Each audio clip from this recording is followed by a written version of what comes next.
Jadi yang disebut iblis, Satan, ular naga tua, rajanya para setan, itu satu oknum, yaitu Lucifer. Dan sepertiga malaikat yang jatuh ke dalam dosa, jadilah setan-setan. Jadi iblis sama setan sama atau beda?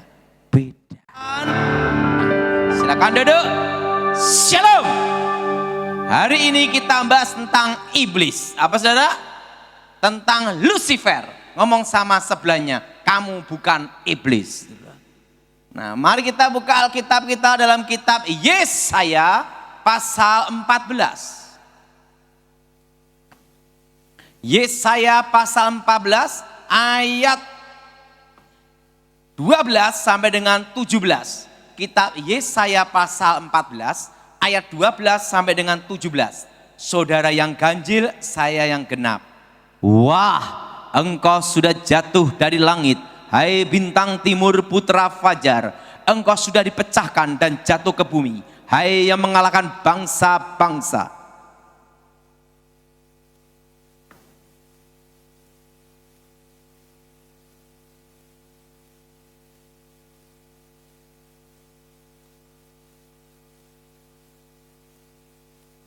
Aku hendak naik mengatasi ketinggian awan-awan, hendak menyamai yang maha tinggi.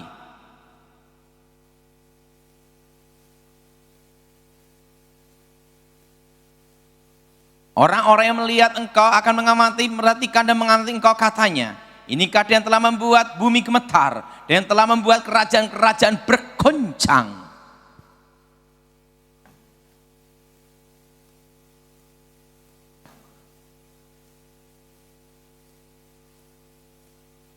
Saya mau tanya, siapa yang pernah baca dalam Alkitab tertulis kata Lucifer? Angkat tangan. Yang belum pernah ada kata Lucifer di Alkitab terjemahan bahasa Indonesia, angkat tangan. Nah, yang bingung, angkat tangan. Nah, ya. Kata Lucifer itu dalam bahasa Inggris Alkitab King James. Apa saudara? King apa saudara? King James. Tertulis kata Lucifer. Dan dalam bahasa aslinya disebut hail, artinya pantulannya. Apa saudara? Artinya apa? Artinya apa? Pantulannya. Dan secara astronomi disebut namanya planet Venus. Bukannya saya berkata Lucifer ada di planet Venus, kurang kerjaan. Tapi untuk menggambarkan suatu bintang yang bercahaya melebihi bintang-bintang yang lain. Dan di dalam terjemahan bahasa Indonesia baru tertulis kata bintang timur putra fajar. Jelas saudara? Jelas? Jelas? Jadi kata Lucifer itu dalam versi King James. Terjemahan King James bahasa Inggris. Nah kebetulan saya bahasa Inggris tidak bisa, taunya hanya satu, I love you. Nah saudara, jadi kata Lucifer itu dalam terjemahan bahasa Inggris versi apa saudara? King James. Nah, bintang timur putra fajar. Sebelum Allah menciptakan manusia, yang paling awal Tuhan menciptakan malaikat. Malaikat yang diciptakan Tuhan itu berlaksa-laksa, beribu-ribu laksa, berpuluh-puluh ribu laksa, berlaksa-laksa. Kalau mau tahu jumlahnya tanya Tuhan sendiri. Bayangin berlaksa, satu laksa itu 10.000. Berlaksa-laksa, beribu-ribu laksa, berpuluh-puluh ribu laksa, berlaksa-laksa. Itu bisa miliar sampai triliun. Nah saudara, di situ pula diciptakan malaikat yang terkuat. Yang pertama bernama Mikael. Siapa saudara? Panglima bala tentara Tuhan, jenderalnya Tuhan. Apa saudara? Apa saudara? Jenderalnya apa? Mikael. Kedua, diciptakan malaikat terkuat kedua yang bernama Gabriel. Siapa saudara? Penghulu para malaikat. Dan yang ketiga, diciptakan malaikat yang lebih hebat, lebih dahsyat, melebihi malaikat-malaikat yang lain. Malaikat ketiga diciptakan dengan pantulan Tuhan sendiri yang bernama Lucifer. Nah, saudara, Lucifer ini adalah malaikat yang disayang Tuhan, membawai sepertiga malaikat. Berapa saudara? Dan Lucifer ini adalah pemimpin pujian, penyembahan kepada Allah. Dan Lucifer ini dekat dengan tahta Tuhan. Dan Lucifer ini tahu banyak rahasia tentang Tuhan. Karena Lucifer dekat dengan Tuhan. Kalau kita dekat dengan Tuhan, secara otomatis kita tahu kehendak dan rencana Tuhan. Betul? Karena tahu banyak rahasia tentang Tuhan, tahu tentang Tuhan, Lucifer ingin menjadi Tuhan. Perlu saudara tahu, seorang pencipta pasti tahu kelemahan ciptaannya. Seorang guru tidak akan memberikan muridnya 100%, maksimal 75%. Jaga-jaga, murid murtad sikat pakai ilmu pamungkas. Betul? Nah, Lucifer karena tahu banyak rahasia tentang Tuhan, Lucifer ingin menjadi Tuhan. Lucifer merencanakan, ini semua merencanakan, apa saudara? Apa saudara? Merencanakan dan punya keinginannya sendiri, melawan, memberontak kepada Allah. Dan ikut dalam pemberontakan Lucifer adalah sepertiga malaikat. Terjadilah pertempuran di surga. Sebelum di bumi main keroyokan, di surga sudah keroyokan. Jelas? Ingat, yang berpihak pada Tuhan 2/3. Yang melawan Tuhan berapa saudara? 1/3. Terjadilah pemberontakan di surga. Wah, terjadilah keroyok-keroyokan. Lucifer dikeroyok. Gabriel sama Mikael 2/3. Terjadilah pertempuran di surga. Tuhan Maha Kuasa. Lucifer kalah. Dibuang ke bumi. Jadilah iblis. Saudara, jadi yang disebut iblis, Satan, ular naga tua, rajanya para setan, itu satu oknum, yaitu Lucifer. Dan sepertiga malaikat yang jatuh ke dalam dosa, jadilah setan-setan. Jadi iblis sama setan sama atau beda? Beda. Iblis itu adalah rajanya para setan. Ngomong sebelahnya, dan kamu bukan setannya. Amin. Amin. Rajanya para setan. Dalam kehidupan ini, yang paling mengecewakan dan yang paling menyedihkan, kalau kita dikhianati orang yang paling kita cintai. Betul? Orang yang paling kita sayangi atau orang yang paling kita percaya. Siapa yang setuju angkat tangan? Yang angkat tangan ngalami. Demikian Tuhan. Tuhan sangat sedih dengan pemberontakan Lucifer. Tuhan sangat kecewa dengan pemberontakan Lucifer. Tapi Tuhan perlu teman untuk bicara, teman untuk ngobrol. Saudara, kita menikah, yang kita harapkan pasangan kita itu saling memahami, saling mengerti, dan bisa diajak bicara. Betul? Betul? Laki-laki nikah sama perempuan, secantik apapun, dikatakan cantik itu 3 bulan. Setelah itu yang penting bisa diajak ngomong, diajak bicara, saling mengerti dan saling memahami. Betul? Suka dan duka. Siapa yang setuju? Angkat tangan. Nah, saudara cantik cerewet, suaminya stroke. Betul?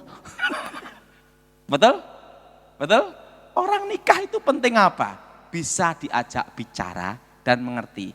Saya bersyukur sama Tuhan, saya punya istri yang baik, walaupun tidak bisa masak.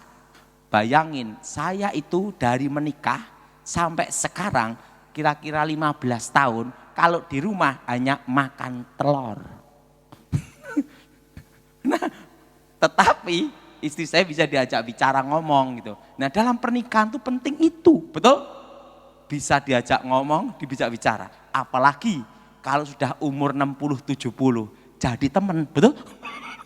Betul? Betul? Nah, saudara, Tuhan sangat kecewa, Tuhan sangat sedih dengan pemberontakan Lucifer.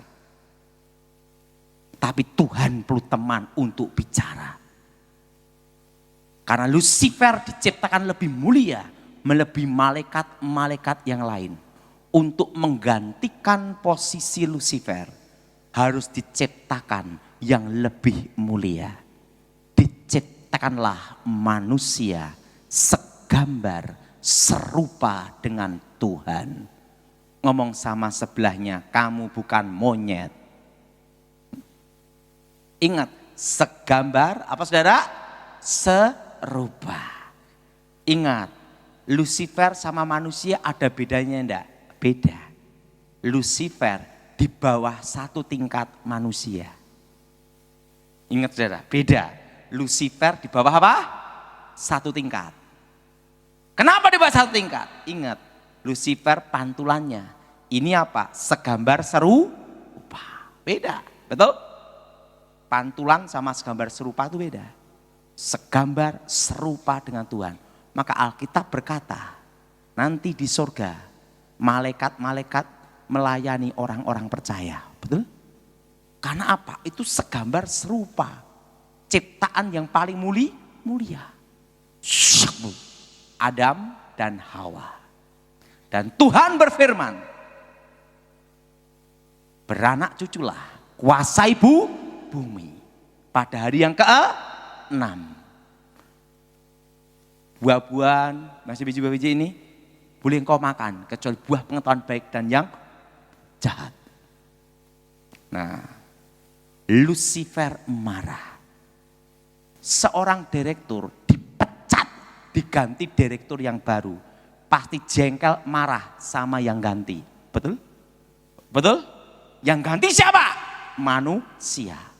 Itulah disebut awal peperangan antara manusia dengan setan. Kenapa? Karena posisinya diganti. Makanya setan itu selalu goda manusia, tidak goda kebo. Ngomong sebelahnya, kamu bukan kebo. Jelas? Jelas? Ya, kan tidak ada setan goda kebo, tidak ada. Selalu goda karena apa? Karena posisinya diganti. Lucifer marah. Dia pakai ular. Seorang penipu pasti lebih pandai satu tingkat dengan yang ditipu. Buktinya bisa ketipu, betul? Betul? Lucifer pakai ular. Kalau engkau makan buah itu, engkau jadi seperti Allah, tahu yang baik, tahu yang jahat. Hawa menemui Adam. Kalau engkau makan buah itu, kau tahu yang baik, tahu yang jahat. Adam dan Hawa jatuh ke dalam dosa. Dosa yang sama dengan cara berbeda. Ingin menjadi Allah. Yang jadi pertanyaan, kenapa manusia diampuni, setan tidak? Betul? Karena yang protes ini manusia. Tuhan kan adil. Karena waktu saya seminar yang tanya manusia. Tuhan itu kan adil. Kenapa manusia diampuni, setan tidak? Betul? Untuk percaya Yesus, setan juga percaya. Menyembah Yesus, setan juga menyembah. Tapi setan tidak diampuni. Kan tidak ada tertulis, setan rame-rame bertobat, tidak ada. Ingat, Lucifer melawan Tuhan, mengkudeta Tuhan, merencanakan pemberontakan dari dirinya sendiri. Melawan, memberontak, merencanakan, mengkudeta Tuhan. Beda dengan manusia. Manusia tidak merencanakan pemberontakan. Tidak ada keinginan melawan Tuhan. Kasus pembunuhan berencana, maksimal mati, minimal seumur hidup. Betul? Pembunuhan tidak berencana, ada keringanan. Betul? Apalagi kalau yang bunuh orang gila, bebas. Karena hakim tidak bisa ngadili orang gila. Kalau hakim bisa ngadili orang gila, berarti hakimnya. Nah, saudara, ingat, manusia tidak merencanakan pemberontakan. Maka manusia diberi kesempatan pengampunan di dalam Yesus Kristus. Saudara, pada waktu manusia jatuh dalam dosa, langsung manusia di bawah kuasa dosa. Artinya apa? Di bawah satu tingkat Lucifer. Kehilangan kemuliaan. Jelas? Nah, Yesus datang ke dalam dunia untuk memulihkan hubungan Allah dan manusia. Artinya apa? Segambar serupa. Seperti manusia sebelum jatuh dalam dosa. Makanya kalau kita percaya Tuhan Yesus, posisi di atas setan. Yang tidak percaya Tuhan Yesus tidak dalam Tuhan. Posisi di bawah setan. Dikuasai dosa, kuasa kegelapan. Maka Alkitab berkata penguasa dunia ini sementara waktu seizin Tuhan adalah setan. Tetapi masih di bawah kendali kontrol Tuhan. Jelas? Jelas? Jelas? Yesus datang untuk menebus manusia dari dosa dan memulihkan keadaan. Segambar, serupa. Amin? Amin? Makanya posisi kita orang percaya itu di atas setan. Tidak bisa disantet, tidak bisa diguna-gunai. Kok ada orang Kristen kena Pak? Itu Kristen tomat, habis tobat besok kumat. Belum dalam Tuhan. Kalau kita dalam Tuhan, posisi di atas setan. Nah, kenapa ritual-ritual kuasa setan, ritual kuasa gelap, di Eropa, di Asia, di Timur Tengah, di Timur, semua selalu hari Jumat. Kenapa tidak hari Minggu atau hari Sabtu? Itu untuk orang pacaran, malam Minggu. Yang jadi pertanyaan, kenapa selalu ritual kuasa setan, kuasa kegelapan seluruh dunia hari Jumat? Cina, Asia, seluruh dunia Jumat. Yang berhubungan kuasa kegelapan.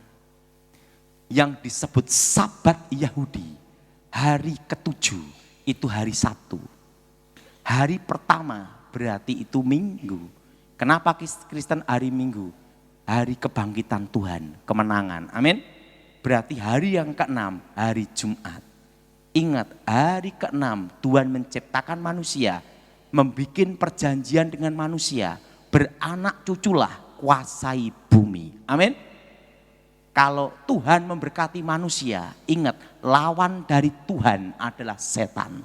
Maka setan menggunakan hari yang ke-6 untuk mengikat manusia juga dengan kutuk. Jelas? Hari yang ke-6 itu artinya lawan dari Tuhan adalah setan. Maka ritual kuasa setan di seluruh dunia selalu hari ke-6. Jelas? Maka antikris itu 666, artinya angka manusia. Jelas? Jelas? Jelas? Nah, jadi hari yang ke-6 itu Tuhan memberkati manusia, memberkati masa depan. Beranak cuculah, kuasai bumi. Siapa yang setuju angkat tanganmu? Yang bingung juga angkat tangan, enggak apa-apa. Ingat, beranak cuculah kuasai apa? Bumi. Hari keberapa? Keenam. Demikian setan mengutuk manusia, mengikat dengan perjanjian setan dengan kutuk. Apa arti kutuk? Ikutin saya semua, kata-kata yang mengikat, yang menyebabkan penderitaan, kesengsaraan, kehancuran, malapetaka, kecelakaan, sakit penyakit, kemiskinan, kematian abadi. Itu namanya kutuk. Jelas ya? Dan apa artinya berkat? Ini semua kata-kata yang memberikan kehidupan, kejayaan, kemenangan, keselamatan, kelimpahan, kekayaan, hidup abadi, kelimpahan. Itu berkat. Jadi lawan dari kutuk adalah berkat, lawan dari berkat adalah kutuk. Jelas? Makanya ritual puasa gelap di seluruh dunia pasti hari Jumat, malam Jumat. Maka terkenal namanya malam Jumat Kliwon. Jelas? Jelas? Itu di Indonesia. Kalau di Eropa ya tetap hari Jumat juga, malam Jumat. Tetap. Sampai ada filmnya The Friday kan ya. Karena apa? Itu adalah artinya lawan dari Tuhan adalah setan. Tuhan mengikat perjanjian manusia dengan berkat, setan mengikat manusia dengan kutuk hari ke-6 juga. Makanya puncak ritual kuasa gelap seluruh dunia itu selalu hari ke-6. Jelas? Nah, yang jadi pertanyaan, siapakah yang bisa mengalahkan Lucifer? Karena malaikat terkuat. Yang pertama adalah Tuhan Yesus sendiri. Apa saudara? Apa saudara? Tuhan Yesus sendiri. Apa saudara? Apa saudara? Tuhan Yesus sendiri. Karena Tuhan Yesus adalah Allah yang menjadi manusia. Amin. Kedua, dikeroyok malaikat. Untuk mengalahkan Lucifer, malaikat harus mengkeroyok. Ingat di kitab Daniel. Daniel berdoa minta kepada Allah. Tuhan mengutus Gabriel. Di tengah jalan disabotase Lucifer. Gabriel kewalahan menghadapi Lucifer. Minta bantuan Mikael. Mikael turun dari surga. Gabriel dan Mikael mengkeroyok rame-rame Lucifer. Kenapa harus dikeroyok? Karena kalau menghadapi Lucifer sendiri, Mikael bingung, betul? Karena malaikat Gabriel, Mikael mengkeroyok rame-rame Lucifer. Lucifer kalah, lari. Mikael kembali ke surga, Gabriel menemui Daniel, wahyu akhir zaman. Jelas? Jelas? Jadi untuk mengalahkan Lucifer, malaikat harus mengkeroyok. Pak Daud kok tahu Lucifer gimana? Karena saya pernah ketemu dia. Jadi saya tahu rahasia ini. Tentang awal penciptaan. Dan yang ketiga, dikalahkan oleh orang-orang percaya di dalam nama Tuhan Yesus. Kenapa orang percaya bisa mengalahkan Lucifer?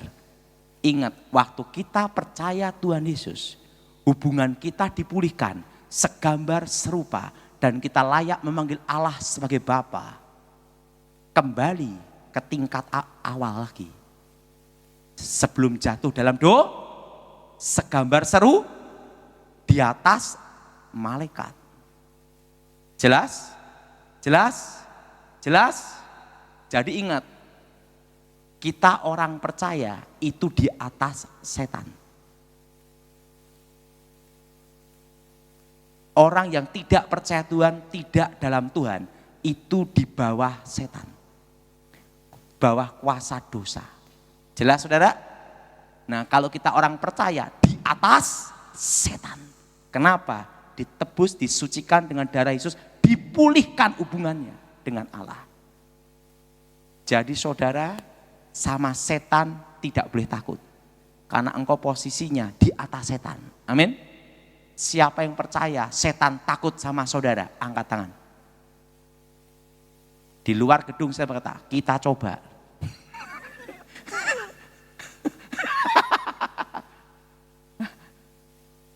Kota lihat aja takut, gimana ngadapi Lucifer? Harus berani. Roh yang ada dalam diri kita lebih. Jadi ingat, waktu kita ditebus, disucikan dengan darah Yesus, itu kembali ke awal lagi. Awal pemulihan.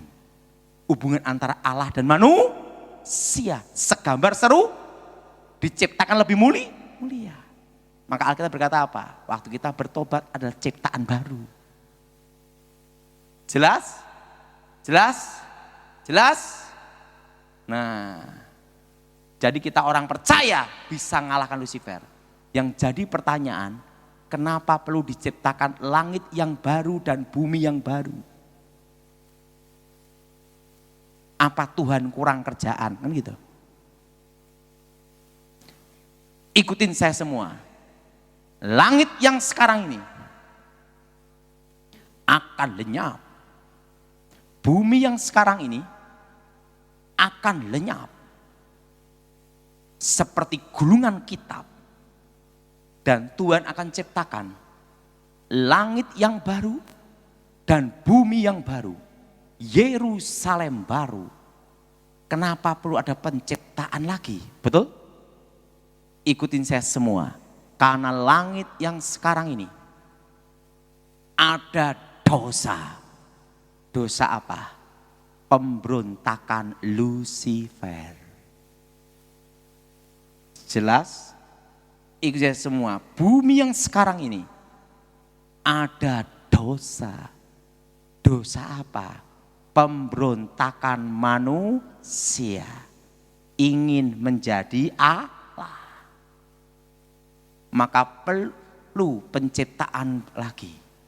Karena Tuhan itu kudus, tanpa noda, tanpa celah, tanpa maka perlu diciptakan langit yang baru, bumi yang baru, Yerusalem baru. Jadi saudara sekarang mengerti kenapa ritual kuasa gelap seluruh dunia hari Jumat. Jelas? Lawan dari Tuhan adalah setan. Jelas saudara? Jelas? Namanya kutuk masa depan yang dibuat setan.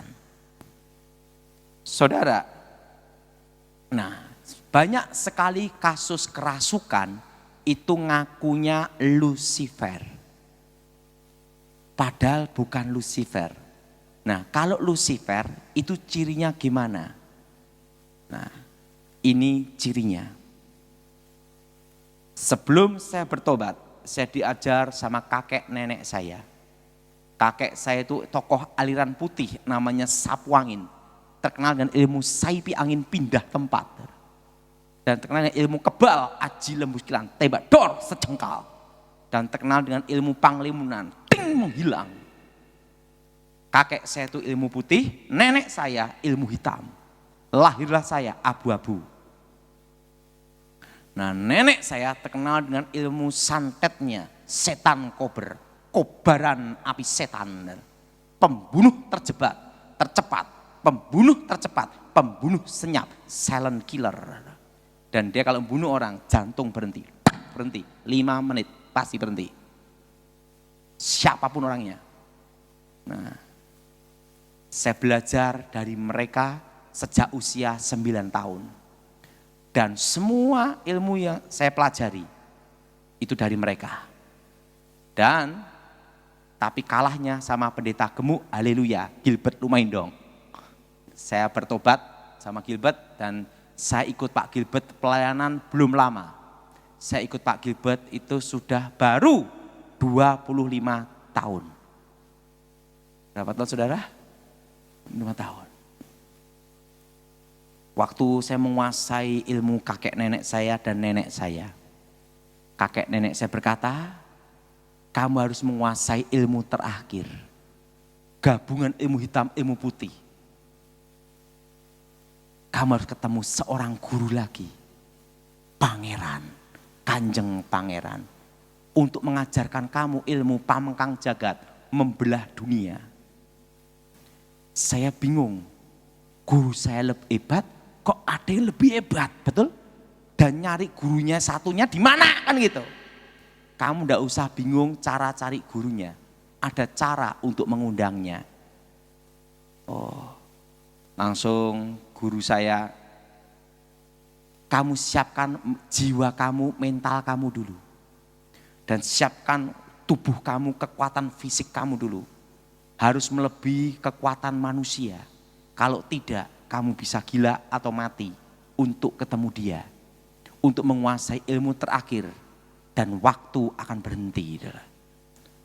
Langsung dia baca mantra. Tenaga dalam kakek saya dimasukkan ke saya dulu. Tenaga dalam nenek saya dimasukkan ke saya dulu.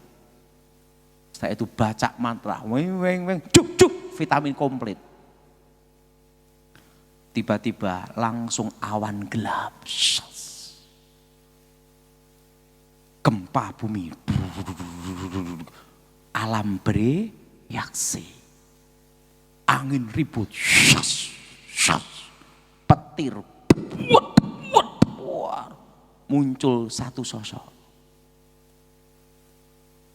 Tingginya 3 meter.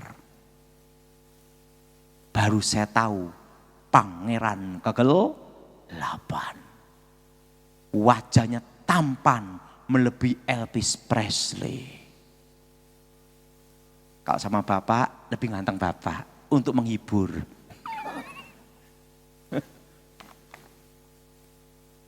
Tingginya 3 meter. Rambutnya silver perak. Dan model ininya tatahan es, tembus pandang transparan. Dan matanya seperti cahaya intan berlian dan bumi berputar di dalam matanya. Maka disebut penguasa dunia. Bajunya berkilauan seperti perak. Ada ikat pinggangnya juga gini. Dan sepatunya tidak bisa saya lupa seumur hidup saya. Bukan pakai dari kulit sapi, beda. Modelnya kasut seperti ini, seret gini. Terbuat dari emas murni. Hermes kalah.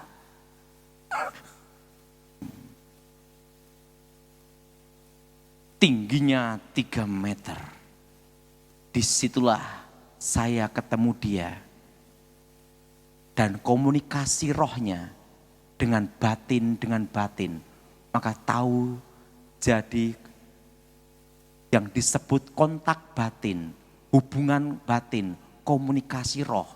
Itu lewat alam bawah sadar. Makanya orang kalau cari nomor togel di kuburan ketemunya waktu mimpi, ngerti? Karena apa? Itu namanya komunikasi roh. Itu adalah alam bawah. Apa saudara? Alam bawah apa? Disitulah terjadilah komunikasi. Disitulah dari otak alam bawah sadar saya. Pertama 3 hari, dilanjutkan 4 hari. Jadi 7 hari, 7 malam. Untuk transfer pengetahuan. Makanya waktu saya ketemu dia, pengetahuan rahasia kegelapan ada di sini. Nah, disitulah saya ketemu. Baru saya sadar. Setelah saya bertobat, itulah Lucifer. Dia kenal apa? Pangeran kegelapan. Nah, makanya saudara, setelah saya bertobat, kalah sama Gilbert, gila 1 tahun. Saya tahu itu ada rencana Tuhan juga. Supaya memori saya tentang rahasia kegelapan itu terhapus. Saya hanya ingat 5% aja. Dan yang saya ingat 5% ini, yang saya khotbahkan hari ini. Rahasia kegelapan. Jelas saudara? Awal penciptaan. Dan awal peperangan antara manusia dengan setan. Nah, jadi kalau Lucifer datang, pasti alam itu bereaksi. Dan disitulah saya tahu rahasia. hari ke-6.